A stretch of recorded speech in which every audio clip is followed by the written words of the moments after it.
Valerian and the city of thousand planets. इस कहानी की शुरुआत होती है 22वीं शताब्दी से, जहां पर हमें एक स्पेस स्टेशन को दिखाया जाता है। इसका नाम अल्फा स्पेस स्टेशन है, जहां पर इंसानों के साथ साथ बहुत सारे एलियंस भी रहते हैं। ये सब यहां पर मिलकर रहते हैं, एक दूसरे के साथ अपनी टेक्नोलॉजीज को शेयर करते हैं और इस तरह से इन्होंने इस अल्फा स्पेस स्टेशन को बहुत ही आधुनिक बना दिया है। और इसकी सबसे बड़ी प्रॉब्लम ये होती है कि ये स्पेस स्टेशन इतना बड़ा है कि अर्थ की ग्रेविटेशनल पुल की वजह से उसकी ओर कभी भी खींचा जा सकता है। इसीलिए यहाँ पर जितने भी अलग अलग प्रजातियों के एलियंस और इंसान है वो इसे स्पेस में दूर ले जाते हैं। ये स्पेस में ट्रैवल करने वाली पूरी की पूरी एक दुनिया है। अब 600 साल बीत जाते हैं, जहां हमें एक प्लेनेट को दिखाया जाता है जहां रहने वाले एलियंस को पर्ल कहा जाता है। दरअसल इनके प्लेनेट में हर तरह की खुशहाली है और अपने प्लेनेट में ये पर्ल ही पैदा करते हैं, यानी कि मोतियों को। उनके पास एक ऐसा क्रिएचर भी होता है जिसे मोती खिलाते हैं और बदले में वो मोती पैदा करता है जो कि बेशकीमती है। सबसे पहले मोती ये अपने देवता को चढ़ाते हैं। ये देवता को शुक्रिया अदा करने का एक तरीका है, क्योंकि इन्हीं के देवता ने इनको इतना खूबसूरत प्लेनेट दिया है जहाँ पर हर तरह की सुविधा है। उनकी जिंदगी में किसी भी तरह की कोई भी प्रॉब्लम नहीं है। लेकिन एक दिन ये आसमान में देखते हैं जहाँ से बहुत सारे स्पेसशिप इनके प्लेनेट की तरफ आ रहे हैं और अपने आप ही ब्लास्ट हो रहे हैं। एक स्पेसशिप इनके प्लेनेट पर गिर जाता है, जिसे यहाँ की क्वीन अपने लोगों के साथ देखने के लिए जाती है। सबके सब उस क्राफ्ट के उस स्पेसशिप के अंदर चले जाते हैं। इनकी क्वीन बाहर रह जाती है जहाँ पर एक ब्लास्ट होने वाला है। जैसे ब्लास्ट होता है, इनकी क्वीन पूरी दुनिया में एक टेलीपैथिक मैसेज भेज देती है जो पूरे ब्रह्मांड में फैल जाता है। वहीं अल्फा स्टेशन में वलेरियन को दिखाया जाता है जो कि वहाँ का एक सोल्जर है। उसे एक सपना आता है। इस सपना दरअसल वही टेलीपैथिक मैसेज होता है जो क्वीन ने भेजा था। वो देखता है कि कैसे एक सुंदर प्लेनेट कुछ स्पेसशिप्स के आने की वजह से पूरी तरह से तबाह हो गया। वलेरियन को समझ में नहीं आता कि ये सपना क्या था। अब वहाँ पर उसकी एक साथी जिसका नाम लॉरेलिन है वो आती है। वो बताती है कि हमें एक नया मिशन दिया गया है। ये दोनों के दोनों अपने मिशन के लिए निकल पड़ते हैं। मिशन के दौरान ही वो अपने सपने को स्कैन करता है। स्कैन करने के बाद भी वो पूरी तरह से कंफ्यूज्ड होता है कि ये प्रेजेंट की बात है या बहुत पुरानी।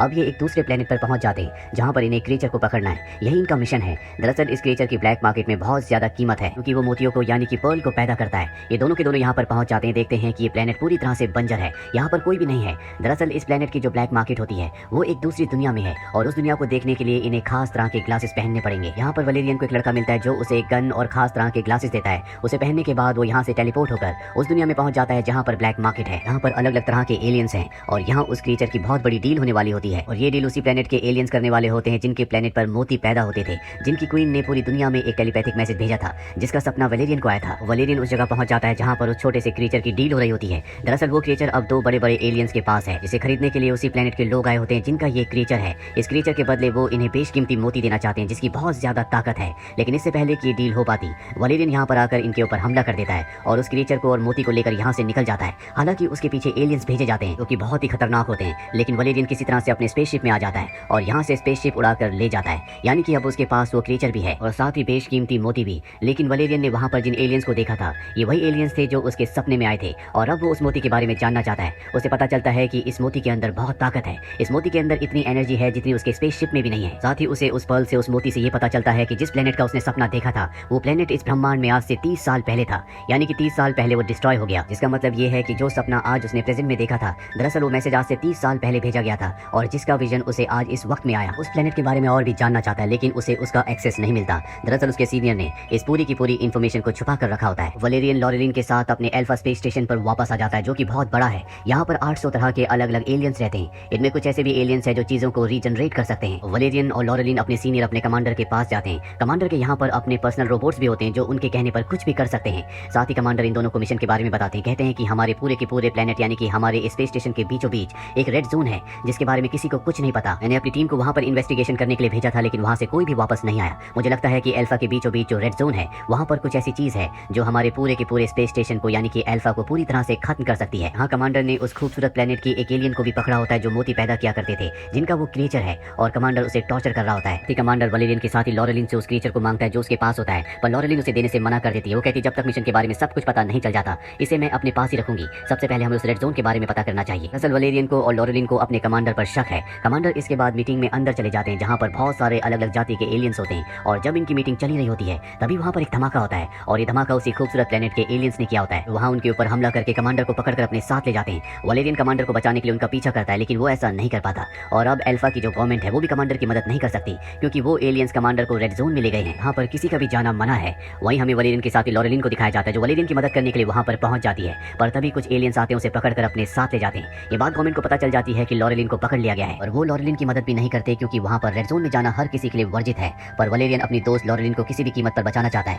इसीलिए वो एक लड़की के पास जाता है जो इंसान की तरह तो दिखती है लेकिन ये इंसान नहीं है बल्कि ये किसी का भी रूप धारण कर सकती है, किसी के भी शरीर में एंटर कर सकती है और अब वो अपने असली रूप में आती है, जिसके बाद वलेरियन की बॉडी के अंदर एंटर करके उसी तरह के एलियन का रूप धारण कर लेती है जिस तरह के एलियन ने लॉरेलिन लॉरेलिन को अगवा किया है और ये उस जगह चले जाते हैं जहाँ पर लॉरेलिन को ले जाया गया है। यहाँ पर हर तरफ उसी तरह के एलियंस होते हैं, लेकिन ये वलेरियन को नहीं पहचान सकते क्योंकि वो उन्हीं की तरह दिख रहा होता है। यहाँ पर इन एलियंस का जो किंग होता है वो लॉरेलिन को अपना खाना बनाने वाला होता है कि तभी यहाँ पर वलेरियन उसके ऊपर हमला कर देता है। लॉरेलिन को बचाकर वो यहाँ से निकल रहा होता है, लेकिन यहाँ पर जो बाकी एलियंस होते हैं वो उसके ऊपर हमला कर देते हैं और इस हमले में वो एलियन मारी जाती है जिस एलियन की मदद से वलेरियन ने अपना रूप बदला था। लेकिन अब वलेरियन ने अपनी दोस्त को यानी कि लॉरेलिन को बचा लिया है। ये दोनों के दोनों यहाँ से आगे बढ़ते हैं जहाँ पर इन्हें एक शील्ड दिखती है और उस एनर्जी शील्ड के पीछे से वही एलियंस निकलते हैं जो पर्ल्स पैदा किया करते थे, जिनका क्रिएचर अब भी वलेरियन और उसकी दोस्त लॉरेलिन के पास है। वो यहाँ पर इन दोनों को बताते हैं कि हमारा जो प्लेनेट था बहुत ही खूबसूरत था, लेकिन एक दिन हमारे प्लेनेट पर कई सारे स्पेसशिप आकर क्रैश हो गए और ये सब तुम्हारे कमांडर की वजह से हुआ, क्योंकि एक बार तुम्हारे अल्फा स्पेस स्टेशन की दूसरे लोगों से लड़ाई चल रही थी और ये लड़ाई थी अल्फा स्टेशन की पॉलिटिकल लड़ाई, जो कि अल्फा स्पेस स्टेशन पर अपना कब्जा करना चाहते थे और कमांडर ने उनके मदरशिप को खत्म करने के लिए उस पर फ्यूजन मिसाइल को चलाया और उसका जितना भी मलबा था, उनके जितने भी स्पेसशिप थे,